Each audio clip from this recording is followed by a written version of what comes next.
নাম আল্লাহর রশি হলো কোরআন। আল্লাহ বললেন কোরআনকে আঁকড়ে ধরো, ইসলামকে আঁকড়ে ধরো। একা একা আঁকড়ে ধরলে চলবে না, জামিয়া সবাই মিলে আঁকড়ে ধরো। এই আদেশটা আমাদের জন্য দান করেছেন কে? আল্লাহ তাআলার নির্দেশ, ওয়াতাসিমু বিহাবলিল্লাহি জামি। পরিস্থিতিতে তাফসীরের সূক্ষ্ম সূক্ষ্ম বিষয়গুলো আমরা শোনাতে চাই, কিন্তু পরিবেশ হয়ে ওঠে না। আল্লাহর রজ্জু বা আল্লাহর রশি দ্বারা উদ্দেশ্য হচ্ছে ইসলাম।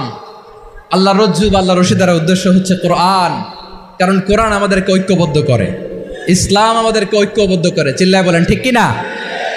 এজন্য আল্লাহ বললেন তোমরা আমার রশিকে আঁকড়ে ধরো, বিচ্ছিন্ন হয়ে না। আমার দেয়া নেয়ামতগুলো স্মরণ করো।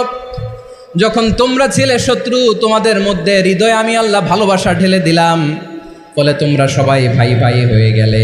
তোমরা সবাই ছিলে জাহান্নামের কিনারায় জ্বলন্ত অগ্নিকাণ্ডের নাম আল্লাহর রশি হলো কোরআন। আল্লাহ বললেন কোরআনকে আঁকড়ে ধরো, ইসলামকে আঁকড়ে ধরো।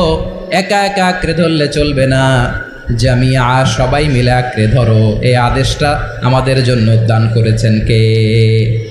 আল্লাহ তাআলার নির্দেশ, ওয়াতাসিমু বিহাবলিল্লাহি জামি। পরিস্থিতিতে তাফসীরের সূক্ষ্ম সূক্ষ্ম বিষয়গুলো আমরা শোনাতে চাই, কিন্তু পরিবেশ হয়ে ওঠে না। আল্লাহর রজ্জু বা আল্লাহর রশি দ্বারা উদ্দেশ্য হচ্ছে ইসলাম।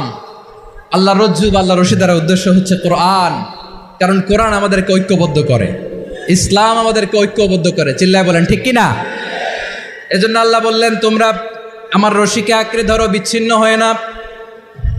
আমার দেয়া নেয়ামতগুলো স্মরণ করো। যখন তোমরা ছিলে শত্রু, তোমাদের মধ্যে হৃদয়ে আমি আল্লাহ ভালোবাসা ঢেলে দিলাম, ফলে তোমরা সবাই ভাই ভাই হয়ে গেলে। তোমরা সবাই ছিলে জাহান্নামের কিনারায় জ্বলন্ত অগ্নিকাণ্ডের